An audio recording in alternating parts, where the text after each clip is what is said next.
Hey, happy Sunday. This is PFG Live, the podcast that asks if it's hard enough to grind, is it hard enough to thread? Hey, welcome aboard, everybody. We've got a whole bunch of people in Discord and on YouTube chat.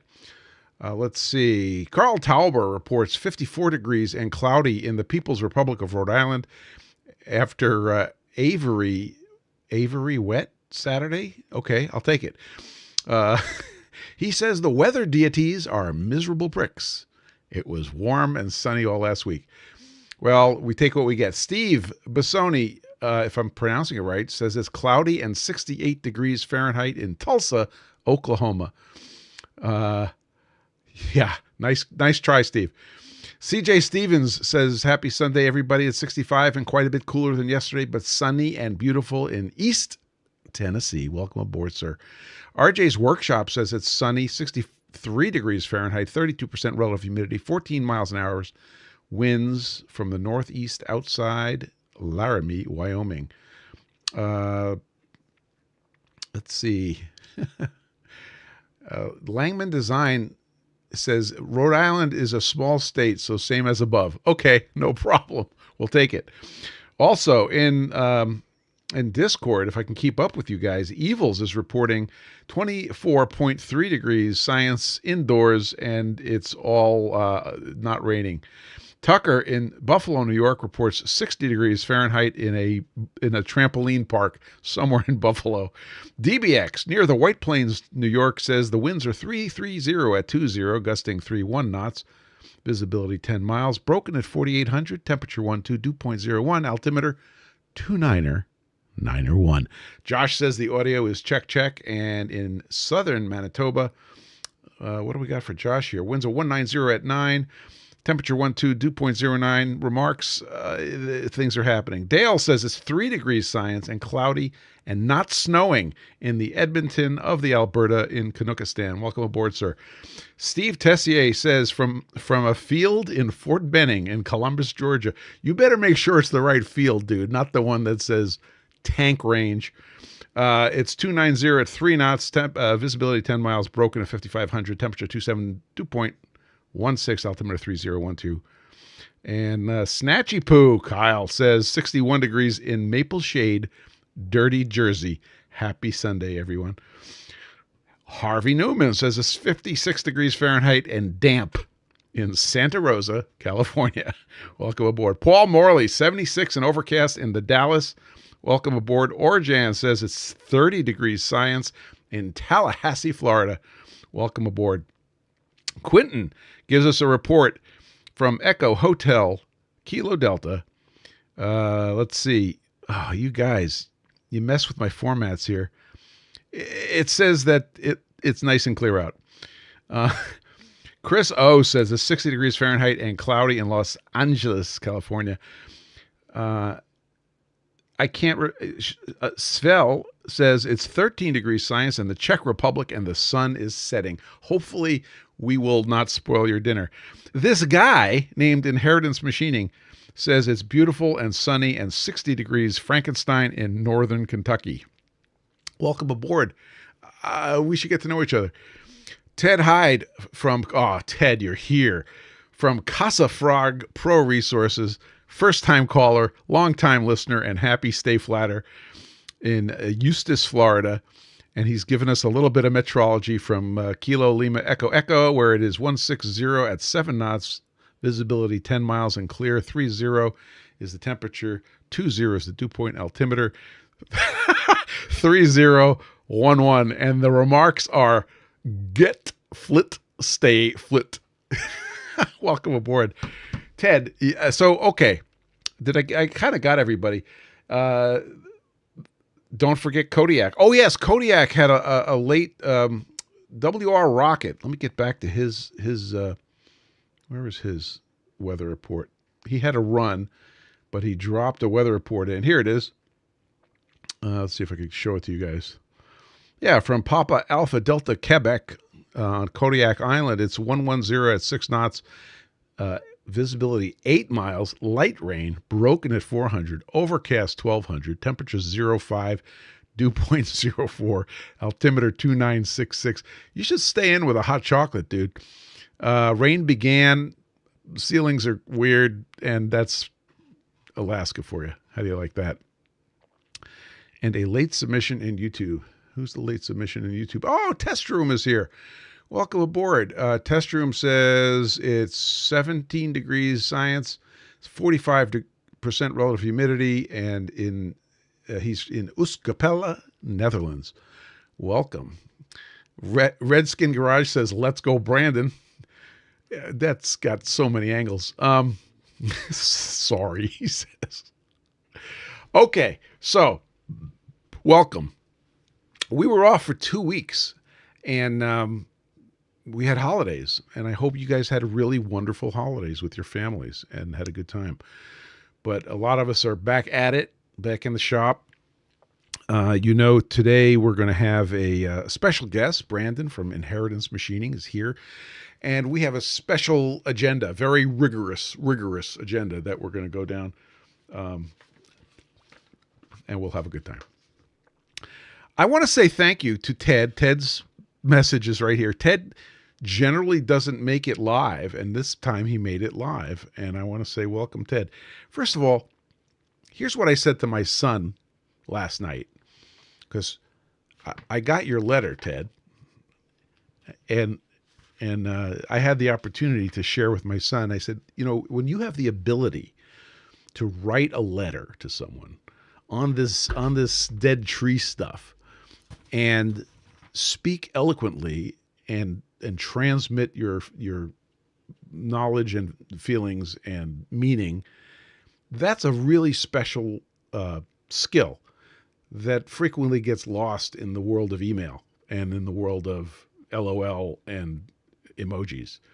So I want to say thank you very much, Brandon, for the nicest letter I can remember receiving in the last 5 years. That was super nice. So Ted, did I say Brandon? Ted sent me some goodies, which I'm not going to share now because I have to understand them first. And I want to say thank you. I think we'll be able to apply what you sent me. But really, the letter was fantastic. So his company is Casa Frog and Professional Resources. There's a little, let's see if we can get that to focus. It's not going to focus. But www.casafrog.com. Thank you, Ted. It's very nice.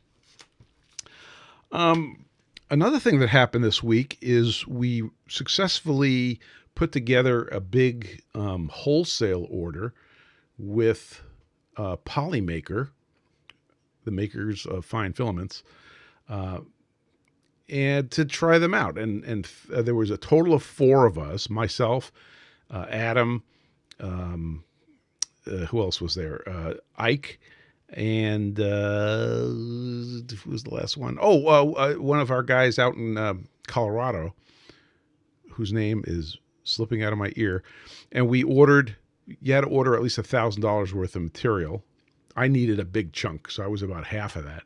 And we got it in. And I have to say that the Polymaker Polysonic PLA Pro, that's the one that I was using, is doing super well, prints beautifully, and it is a great replacement for Bamboo's PLA Tough, which they discontinued. And the stuff is great. So now we're restocked. I've got a project for somebody where I'm printing a bunch of stuff for them, and this is the material we're using. And I could report that in the Bamboo printers with the polysonic filament and the cardboard spools, it all works perfectly, and the prints are just excellent.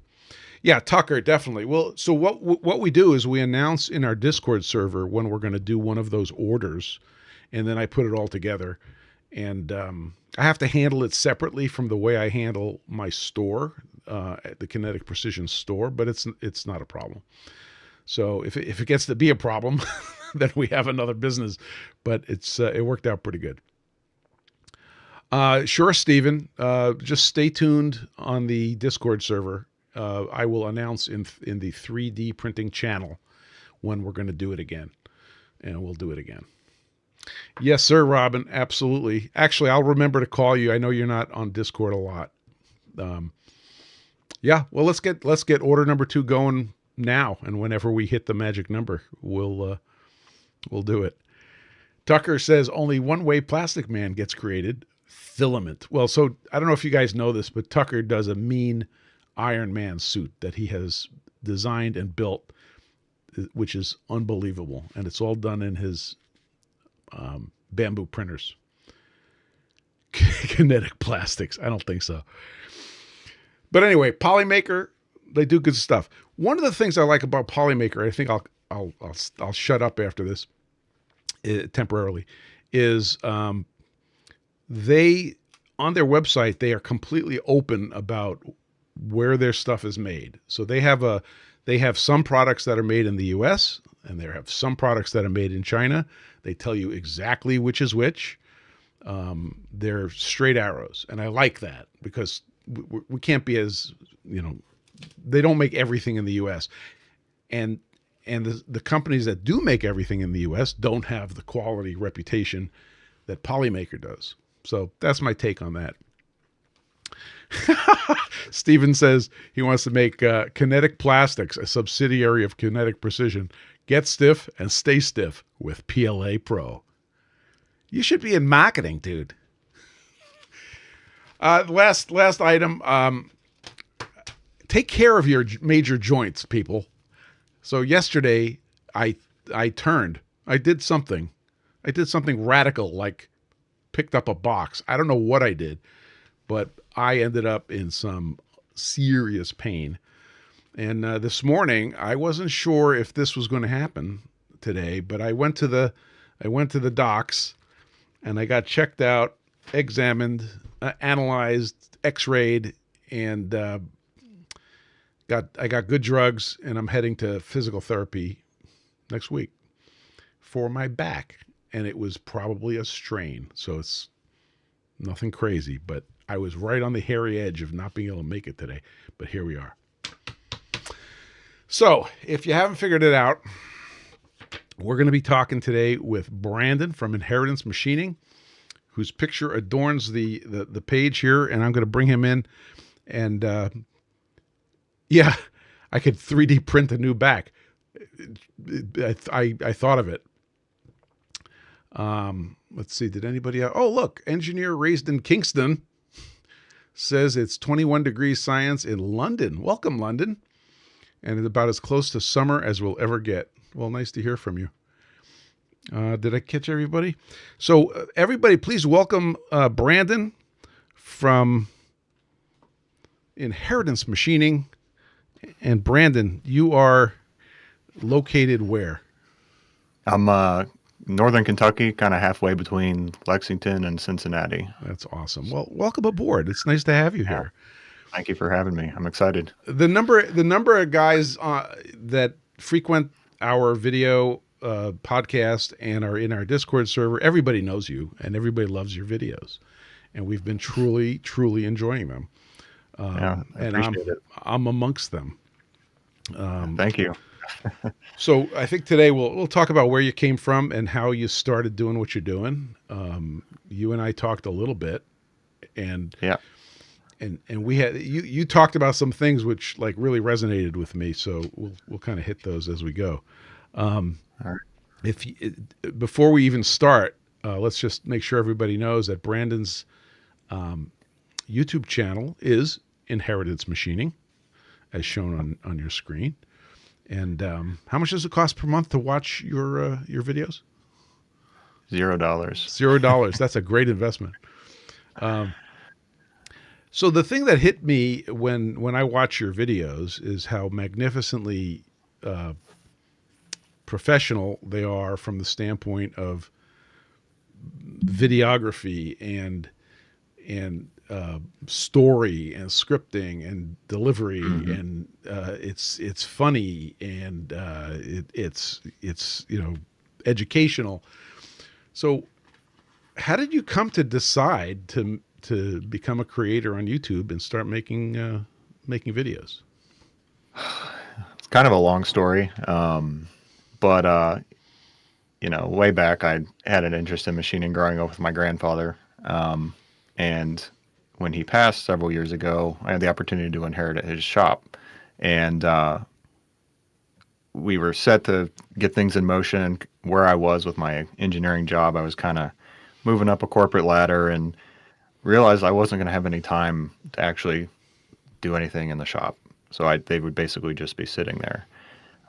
But basically at the same time, my wife also had a had a YouTube channel before, I am, and was pretty successful at it. So she had figured out, all the things like editing and how to tell a story and, what to film, what not to film, all the back end stuff for creating YouTube content. She had kind of done all the legwork to figure out how to do this. And so she suggested one night when we were talking about the fact that I wouldn't have any time to use the machine, she said, well, what if we created a channel?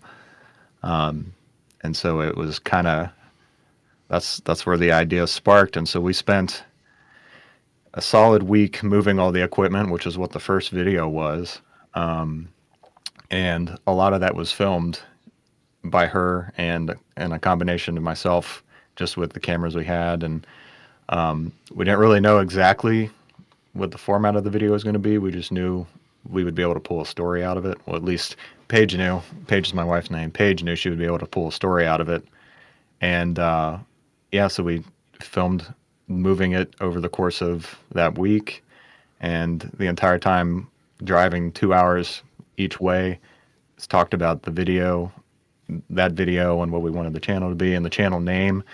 And we kept trying to get creative with the name, and it's like inheritance machining was the first thing we came up with, and spent 2 days talking about other names and just came back to inheritance machining. So, but yeah, and then the kind of the rest is history. It's a great name, and it encapsulates the story, of inheriting the stuff and jumping in. Yeah. Another thing that is very noticeable, especially if for us computer geeks, is that you did a lot of hand drawings, and that I thought that was really artistic and really its own craft. How did you learn that from your grandfather? Is that something that you picked up? So the drafting I actually took at my VOTEC in high school. I took 4 years of drafting because I had always intended to be an engineer. And so I took any technical course I could related to that, and drafting was one that they offered a lot of classes in. So it was all physical board drafting, laying out your title blocks for every sheet, and engineering lettering, and dimensioning, all that. And as through the courses, just more and more complex parts. And I actually have formal education, I guess, in drafting.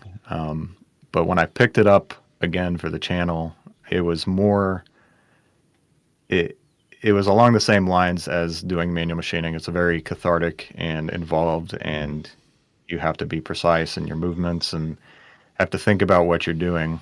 And so I kind of started doing, drafting my projects, because the drafting board was also inherited from my grandfather. And I don't believe the story on the board was that it wasn't something he ever drafted on, but all of my aunts and uncles through high school took drafting classes. Well, not all of them, several of them.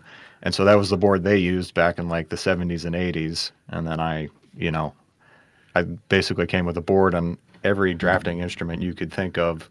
So it was nice to just have that same sort of mechanical, personal feel while I was doing the drawings. But it's kind of become a point of contention, because I haven't done a drafted drawing in probably over a year, and some people really miss them. And I guess the reason for that is it's filming drafting is kind of exhausting. And there's only so many angles you can take of you drawing a line, and So there. I do plan to do more with Yeah. the drafting, but yeah, it took the fun out of it for me personally when I was like under a time crunch and had to draft something, and Yeah. especially as designs get more complicated, you end up having to draw and redraw because you're sort of iterating a design. Yep. So yeah, it's not gone for good, but yeah, it's not going to be the go-to Do, design. do you think your manual drawing skills have informed your CAD skills? Oh yeah. Oh yeah, yeah. For sure. Because, well, along with the design or the drawing, there's the thinking about the manufacturing process while you're drawing, especially if you're the one making the parts, which I'm kind of in a unique situation of, Yeah. because I have the little bit of had at the time a little bit of experience machining, and then obviously knew how to draw. So while you're drawing things, because it's manual and you like if you want to undo something, you have to erase it, and you kind of mess up your drawing every time you do that. And so you have to be very careful and think through basically every line you draw Yeah. because you're thinking about how it's going to be made. And so that translates really well into that is translated really well into when I was a professional engineer, doing actual CAD design. And so like it's very easy in CAD to design something that is physically impossible to make. Oh yeah. And Yeah. same for drafting, honestly. But Yeah. when you can't just hit Control Z, it's it's it's a different story. So you end up being more cautious about it. I kind of equate it to film cameras. Um, Photography is kind of one of my other interests, and like with a film camera, once you take the picture, you can't undo it, and you've used up one of your frames of film. So you have to be more methodical about how you design and what you draw. So let's back up a little bit. You worked for a big company, and Mhm. what kind of work did you do? I assume you were an engineer. Yeah, yeah. For the first 6 years, I was an engineer, a mechanical design engineer, for a company that made injection molding machines, but I was in a subdivision that did polyurethane foam injection molding. So this is like you'd be surprised how much of your life has polyurethane injected foam, like car seats, dashboards. Yeah, I'm leaning on Um, something right now that's yeah, yeah, polyurethane. the seat in your chair, the Yeah. probably the microphone on your or the cover on your microphone.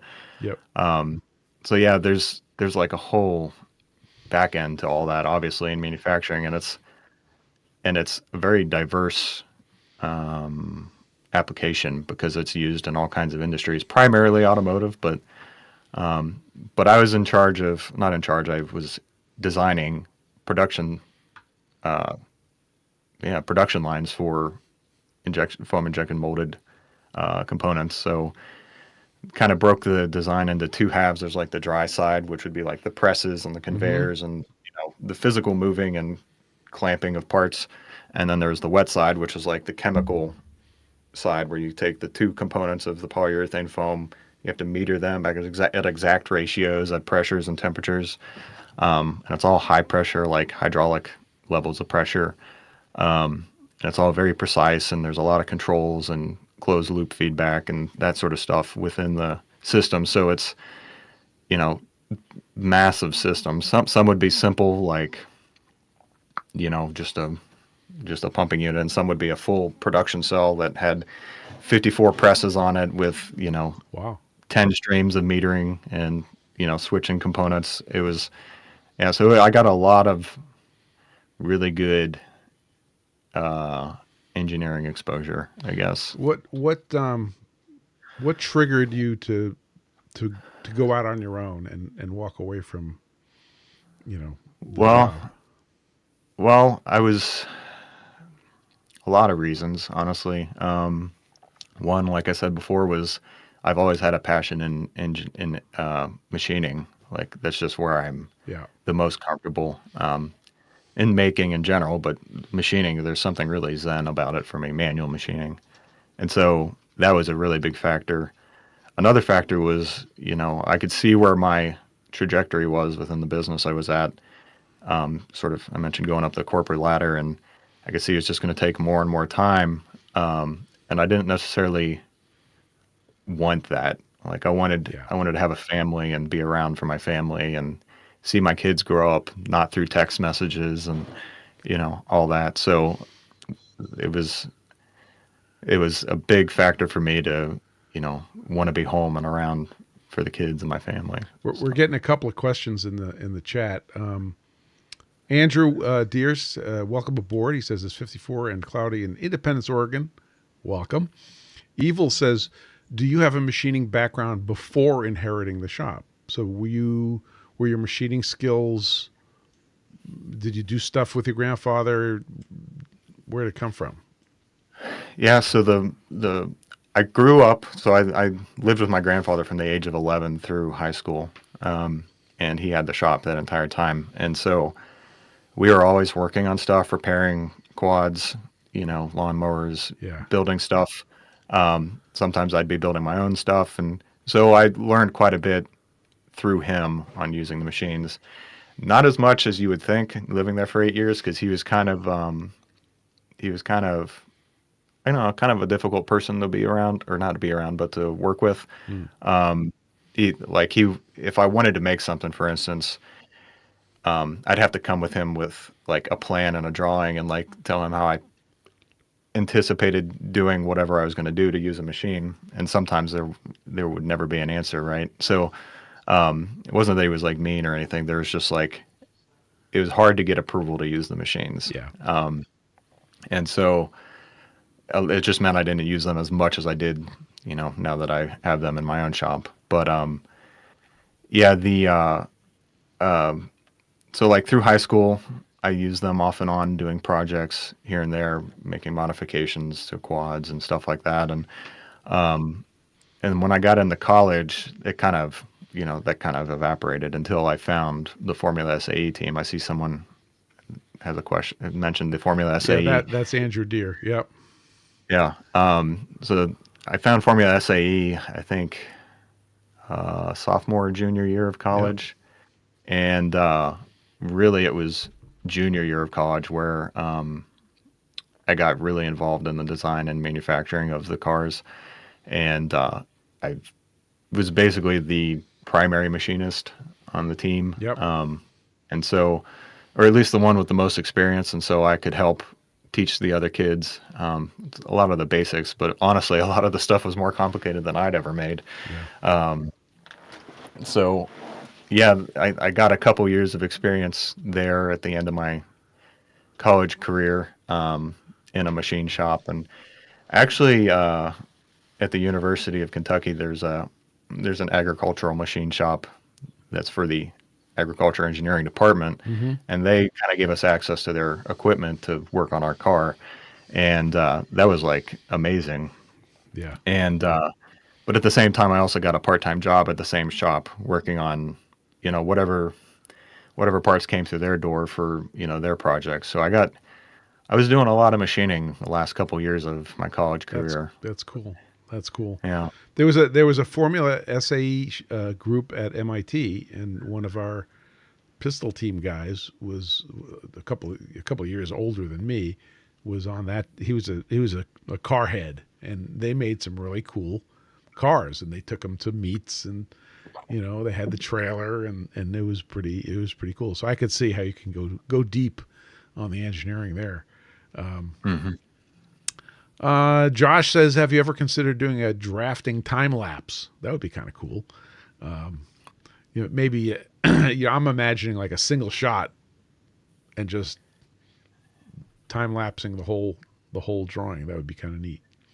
Yeah. I've kind of played around with it. I think there's actually some shots in the earlier drafting videos where there are short time lapse sequences. Yeah. But kind of just with my filming style, I tend to try to break it up so that it's more, engaging, I guess. If it's one static shot, even though there's movement, your attention kind of drifts. So it could work if I could bring it into like I don't know, 10 or 15 seconds. But when you get beyond that, it kind of, It gives you a headache. yeah. So it turns out that E. Perrin, one of our guys, I didn't know this. This is news to me. He says he's a proud MIT FSAE alum, and he put his whole career in motion. Isn't that awesome? Did you know? Did you know Dave S.? I won't use his full name. He was probably class of 78. Mr. Perrin. Bueller. We'll get an answer eventually. Kyle asks, what was your grandfather's background as far as machining? Okay. So yeah, he worked and retired from Ford Motor Company. Yeah, there's a plant in Sharonville, which is Cincinnati. Oh, yeah. And worked there for 30 years, and he did a variety of things. But I think primarily he didn't talk about it a whole lot, but I think primarily what he was a tool and die maker, slash manufacturing, production technician, sort of repairing, maybe maintenance would be a better word for it. Keeping the But line I know rolling. he's had several different roles there. He talked about at one point he was in the CMM room, which was like the nicest thing because it's climate controlled, and Yeah. instead of being in the sweaty shop, the sweaty manufacturing floor all day. Yeah. But yeah, that's where his machining background came from, and I don't think he ever did a formal apprenticeship where there's like journeyman and all that stuff. I think it was just kind of on the job training. Yep. So, you mentioned photography. So now we have to talk about photography. So what was did you grow up Canon or Nikon? Nikon. So Then we can continue now. okay. Well, I shoot all the videos on a Canon, but there's a reason for that. And thanks for joining us. Yeah, I'm sitting right in front of the cardboard box from my latest acquisition, which was the 85 1.2, which is awesome. And that's a very bright lens. Yeah. yeah, it's pretty nice. I have a story about that. I was talking. I think I might have told you this. I was talking to my mom, and I shot some really nice portraits of my mom.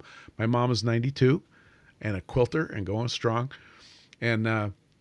I said, yeah, I got this new camera and I got to get the new lens to replace the old lens to do some of these nice portrait shots. And mom thinks for a second and mom says, I want to buy that lens for you. And I'm like, Mom, that's really nice. I don't know if you know how much that lens. She says, no, I want to buy this lens for you. I'm like, what are you going to do? Right. Mom says so. So I ran out. So are you shooting Nikon now? Well, so I started at Nikon like when I was like 15. Yeah. So like almost 20 years ago. And it was just a little point and shoot, and I was just taking pictures of everything and using a lot of flowers, right? And yeah, Nikon came with that editing software when you bought it, so I was like oversaturating everything and just like everything was crazy. But I got my first DSLR, a Nikon D3100, when I was in college. And I got it specifically because I was doing a study abroad in Germany, and I just wanted a good camera to take with me. Shot on that for several years, and then upgraded to a D610 kind of senior year. Yep. And then, did a lot of photography from then until, I don't know, for about 5 years. And then it really just, life got busy, and I just kind of had a wane in interest in it. But then, I definitely had a style, and it had never gone completely away, but I definitely developed a style of how I like to take pictures, and that kind of translated really well into making videos. And so, like a lot of the angles I use, it's like what I found appealing from my photography time, and so yeah, I don't know if photography's always kind of been there, but I use Canons now primarily because of their focus mechanism. if you've ever compared the two, Nikon's focus mechanism is loud enough that you can hear it on the microphone. Oh yeah. Um, Yep. and even when you have like a shotgun mic, but if you've and the audio is not as good on a Nikon. Yep. So we exclusively use the Canons for the filming of the videos. But I've got a lot. Like if I get into photography, I'm going to go back to my Nikons because I got all the lenses and all that stuff. So I have to tell you a funny story. I was shooting. My mom gave this lecture on quilts 3 weeks ago or something. It was a big deal, right? And so I said, I'm going to come. I'm going to do photography. So I showed up with my new stuff, which is the Z9, and it's crazy, digital, no mechanical shutter. Yeah, mirrorless. And I'm in this room and I'm trying to be quiet and I'm taking pictures and my camera's going kasnick, kasnick, kasnick, and somebody says, that is quite quiet. And I said, yes, it is a very quiet. And it just dawned on me, I could turn that sound off. It was making the sound. Yeah, it's like the electric motorcycles now that make a little noise when they go by, just so you can hear them. Exactly. So, but yeah, I remember. Why do I remember the sound of the focusing? So I never used with the Nikons. I never used the audio from the camera if I can avoid it. Like I always pull the audio from something else. But okay, so we have another question coming in. I know this might be a sensitive topic. It's from Stephen Tessier. He says, "You play guitar?" Notices the guitars in the background. So I will innocently ask you, do you play guitar? I see guitars behind you. Let's just say loosely. I played a lot when I was a teenager, and have been, I don't know, probably haven't played seriously in, 15 years. And so these are the ones I had growing up, and I pluck around on them every once in a while, but nothing to write home about, really. Did you play bass back in the 80s? No, the 80s. The 80s. Listen to me. Okay, so you're going to be the 90s. All right, so yeah, you played lead guitar in the 90s. My line is I played bass in the 80s. We're going to get along just fine. And by the way, no, I didn't. I didn't play guitar in the 90s either. So I don't want to do the math. It'll hurt me. Let's see. So, how does your wife enjoy your shop, and does your wife put hands on machines? Does she enjoy making anything? Not really. It's not that I guess she just doesn't really have an interest in using them. Yeah. I've gotten her to, I'm trying to think, on camera. There was one video where I got her to do something on a lathe, I think. Turn a knob or something. Yeah, I think it was related to the tool I made, and I had her do it. I can't remember what it was, but she comes from a technical background because she and I both got the same 2 engineering degrees. That's kind of how we met. Wow. So we had all of our classes together, and then one thing led to another. But it usually does. Yeah, so she's very technically minded, Yeah. Which is nice because she understands largely, like when I show her stuff, what I'm showing her, and she asks really good questions a lot of the time that I never thought of. And honestly, it's like when I'm designing things, I get if I get stuck, I'll just go to her and she'll just pull something out and just that's exactly, that's the answer right there. Wow. She has a knack for, looking outside the box, I guess. And my wife has a knack of finding my flaws. Does a pretty good job. So in my family, also technical, but Chandra is the biology side. We say that she does the slimy things, and I do the hard things. So, I'm doing electrical engineering and antenna design. That's my allegedly my day job. And Chandra does drugs. So that sounded wrong. Hang on. That sounded wrong. So what's your favorite thing in the shop? If you had to just go do your own, Kyle says, what's her drug of choice? We're not going My down that lathe. road. Large. The answer, Kyle, it's large molecules. If you know what I'm saying. Okay. If you have to go do some self care and some therapeutic machining, where do you go in the shop? What do you do? Oh, it's definitely the lathe, the big Jam FT lathe, which is it's actually a mate. It's like a rebranded Mazak mate from the early '90s, but it's the main one in the channel. Like I have the other one, the HLV clone, that needs a lot of work, but just using the big lathe is. I just like lathe. I just like turning. Like I could turn all day. So I hate it. I almost sometimes hate it when I have to take a part off the lathe and go to the mill. I'm just like, I'm gonna get a phone call from John Saunders because yeah, from the I Love Lathe channel. That's pretty yeah, cool. For me, apparently, it's the grinder because it's just always the grinder. It's always yeah. the grinder. There is something very therapeutic about running a grinder, especially a manual one. You Yeah. just cranking it back and forth, and you get in a rhythm, but it's slow going depending on what you're doing. My physical therapist liked it when I was on my manual grinder. He, Yeah, I helped put his kids through college with my manual grinder. CJ Stevens asks, and he knows what he's talking about. He says, "What's in the mason jar?" It's quite clear, fellow yeah, Appalachian here. yeah. The most, yeah, it's exactly what you think it is. Okay, excellent. We'll just leave it. Let it hang. It's better if we just let it hang. Let's see.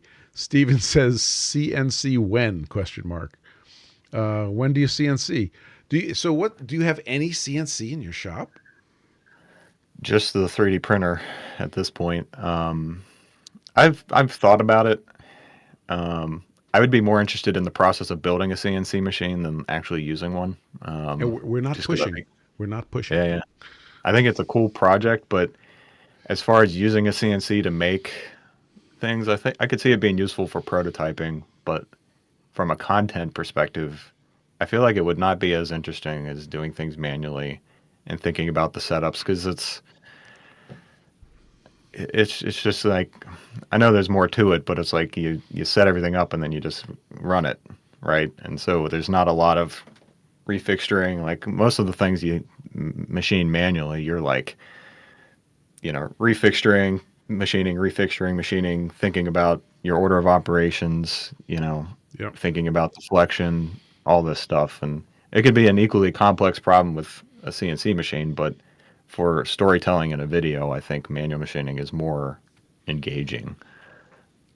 And it's visceral. You're attached to the Yeah, material, right? yeah, yeah. And there's also something to the manual machining personally that's you're you're not on a screen, and when you're Yeah. doing a CNC, you're going to spend a lot of time in cam, working on your design Yep. or working on your design, then working on your tool paths, and then you know it's just a lot of time in front of a computer screen, and I already do enough of that, making videos, so I wouldn't want to do even more.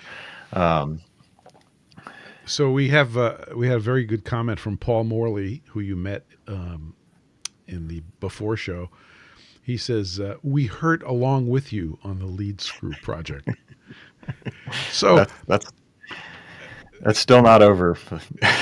so the lead screw project, I really enjoyed it, and I know that the first attempt ended in a complete metallurgical failure, Yeah, but yeah, but you were an excellent educator, right? And the thing I like, one of the things I like about your videos and how you put them together is this is how things go, people. This is the learning process. You try, you fail, you try, you fail, you try, you succeed.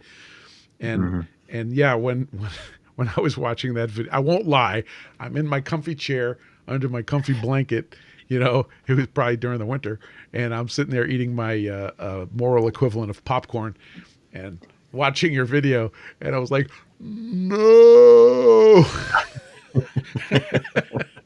and but it's so cool. Like analyze then another video where you analyze the problem. You say, here's the new approach. We're going to build an oven. So I just think I think it's really cool that you allow for the failures. Yeah, that's kind of become almost a staple of the channel. Yeah. And I think I don't remember what the first one was early on, but I was kind of crunched for time, and like something went wrong, and like I wasn't going to have time to fix it or redo it Yeah.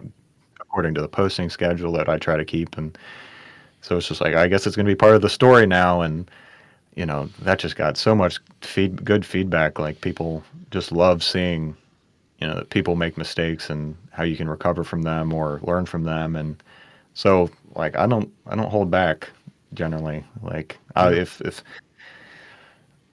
I show almost all the mistakes I make, sometimes they're like inconsequential. Yep. So like if it doesn't add to the story, I'll leave it out.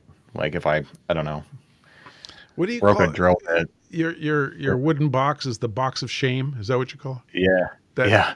that's awesome. That name comes from my page, or my wife page called it that. And I was like, all right, that's the name. That's it. That's exactly correct.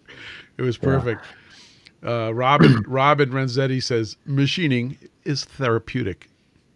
Absolutely true. Yeah. Yeah. Let's see. Dale says, I just want to make sure we didn't miss anybody here. Dale says, when are you going to build a bigger shop with all those YouTube bucks? Yeah. So that's actually in the not too distant future, couple 2 to 3 years. On my property, there's a barn. It's from 1905 or so, and it's a horse barn. It's got hay lofts and all that, and it's pretty much falling apart. And we don't have livestock, so we want to fix the barn up, but make it usable for us. So I'm thinking we're gonna retrofit it, seal it up, put a nice slab underneath it, and make it a machine shop, like a big machine shop. How big is it? So my shop right now that I work in is 15 by 30, and this will be like 50 by 60, Wow. with lofts and stuff. So That's a big difference. it'll, yeah, and I don't know that I'll fill it all with machine tools because I could see having an interest in woodworking at some point. I'm sorry, I didn't hear that. What, say again. What was that?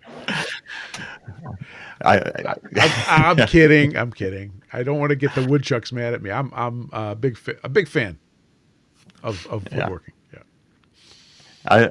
I've done a fair amount of woodworking as well, and not like wood turning decorative stuff, more like definitely some carpentry because we've been renovating a house, but like cabinet making and that kind of stuff. But I wouldn't mind trying my hand at some furniture and stuff like that. So but Adeline says, actually, my favorite shop activity is toolbox show and tell. Have you ever done a toolbox show and tell? no, I haven't. Okay, well, there's a data point for you. Josh also says, I love seeing what's in other people's toolboxes. I better go clean up my toolbox. Adeline says, my favorite is when someone has something I've never seen before. That's pretty cool. I guarantee I've got some of that. Because over the years, a few different people have sent me stuff they've found. People who watch the channel have sent me stuff they've found, or they inherited and will never use, and so they've passed it on, and I'll get a box of stuff, and I'm like, I don't know what half of this is. Yeah. So there's stuff in there that I don't even know what it is, and it's. Do you have stuff? I think I know the answer to this without even asking it, but do you have stuff from your grandfather that was shop made and has his name on it? Like he stamped his name on it? Nothing that's stamped. I've got a big stack of Joe blocks. They're like 1, 2, 3 blocks, but they're not quite 1, 2, 3, and they're all CNC engraved with his name. And I think they were like maybe something he did while he was at Ford, Yeah. or maybe someone made them for him, so his name's engraved on them. But yeah, there's not a lot of stuff that he's made in the shop. Yeah. Unfortunately. I love those kind of things. I think it's sort of a way to, keep somebody, relevant. Yeah.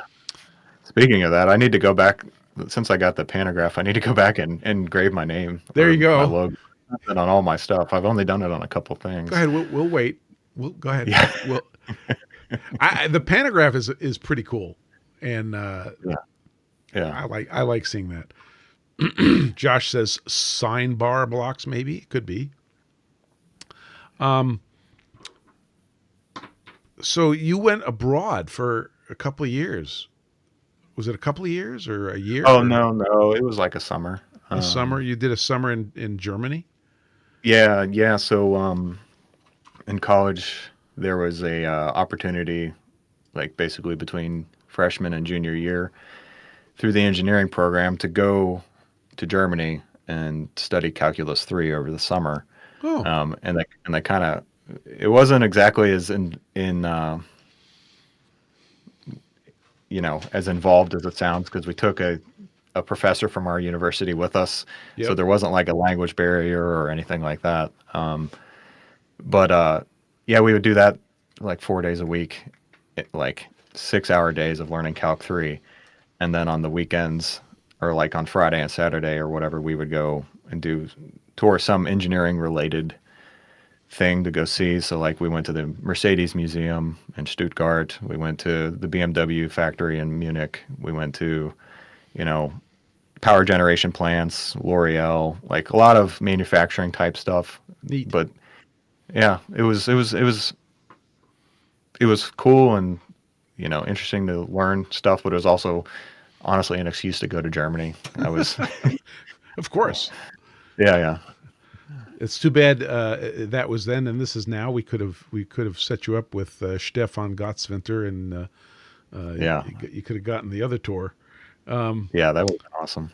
So just to embarrass her, this just in, Sam got a job that was desirable in the Boston. Congratulations, Sam, my kiddo. And yeah. Anyway, that's just an interjection Right. because it just happened. So what am I not smart enough to ask you? What is something that's lurking in the back of your head that you can't wait to do that you haven't told anybody about and it's not secret enough to not tell us? How's that for a question? Maybe my next couple videos. So I've had an idea. One of those tools that like everybody makes or has is a ball turner, right, for the lathe. Yeah. And I've not liked any of the designs I've come across, and I've had an idea in my head for a design unlike anything I've ever seen that was inspired by some similar tooling. But without giving away too much, it's if you think about like train wheels, where there's two wheels connected by a link, and they go like this. Yeah.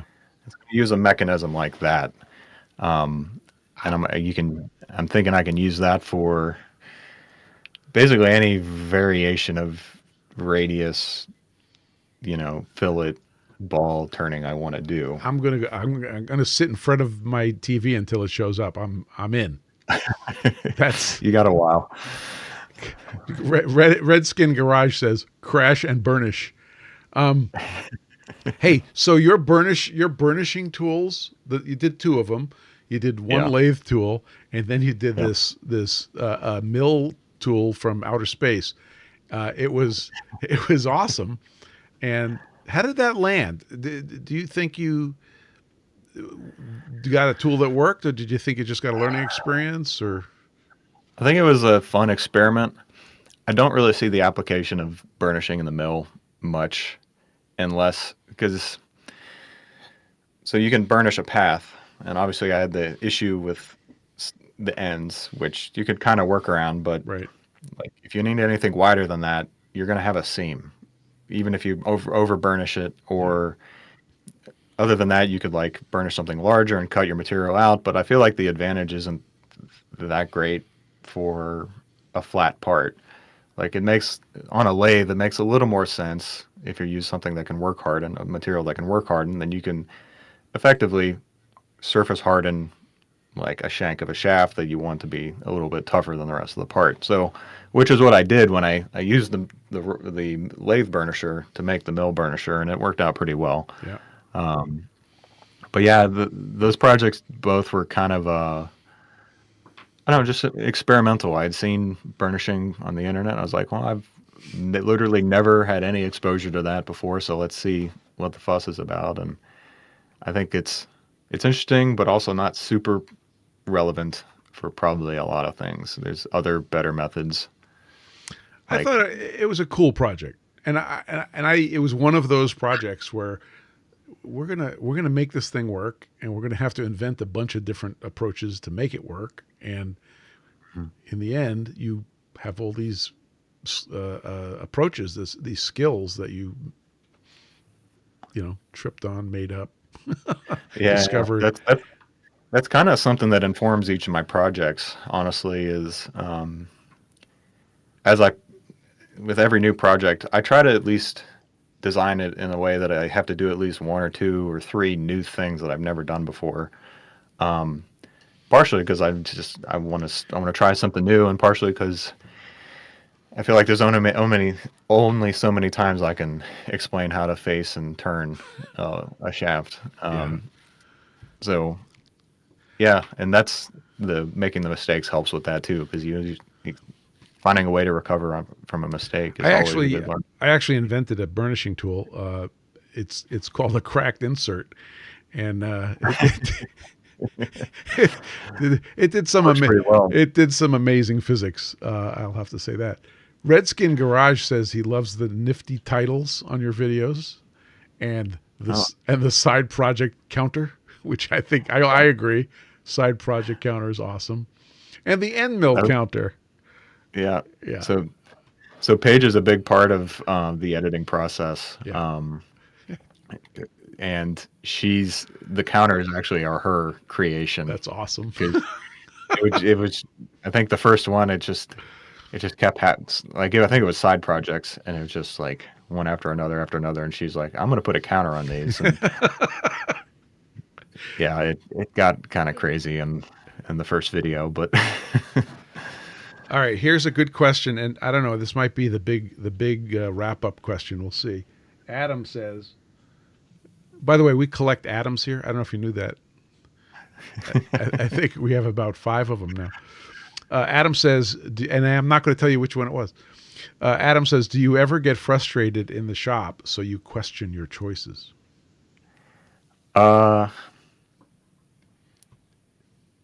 not exactly. Like, question my life choices, definitely not. I never get that frustrated. Question maybe setup choices, sure. Usually it's interesting because when something goes wrong, usually there's that before it goes wrong, there's that thing lurking deep in my mind that's like, yeah, this probably isn't going to work, and sure enough, it doesn't. It's kind of rare that something happens that I completely didn't expect. But yeah, I get frustrated. Um, but it's depending on what it is. Maybe it's more defeated. Like the lead screw that wasn't so much frustration. That was like just pure defeat. But everybody relates to it. I think that's, Yeah. I think everybody has some of those days, and Mhm. it's relatable. Yeah. All right. Anybody else have a question? Because we're coming up at the top of the hour, and I think we may be wrapping this thing up soon. Last chance. Oh yeah, that's right. Evils did have a question, and he repeated it. How much does the term return from a video factor into how much a project can cost?